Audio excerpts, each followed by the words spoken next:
அனைவருக்கும் காலை வணக்கம். இன்னைக்கு வெள்ளிக்கிழமை, ஏப்ரல் 19ஆம் தேதி. இன்னைக்கு தேர்தல் நாள். அனைவரும் சென்று வாக்களியுங்கள். பூத்து சிலிப்பு தொலைஞ்சிச்சு, அதை பற்றிலாம் கவலைப்படாது. அவங்க ஓட்டர் ஐடி எடுத்துகிட்டு போனாலே அங்கே ஹெல்ப் பண்ணுறதுக்கு ஆள் இருப்பாங்க. கேட்டு வாக்களிங்க. எல்லோரும் வாக்களிக்க வேண்டும் என கேட்டுக்கொண்டு ஏப்ரல் 10ஆம் தேதி, ஏப்ரல் 19ஆம் தேதி இன்றைக்கி நீங்கள் எல்லோரும் வாக்களிக்கணும் என்று கேட்டுக்கொண்டு, இன்றைக்கி ஜெர்மானிய தத்துவ மேதை தியோடர் பெச்சினர்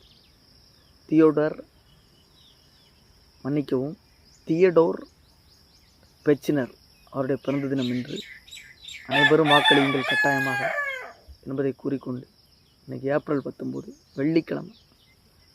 இன்றைக்கி ஜெர்மனியை சேர்ந்தவரை பார்க்க போகிறோம்.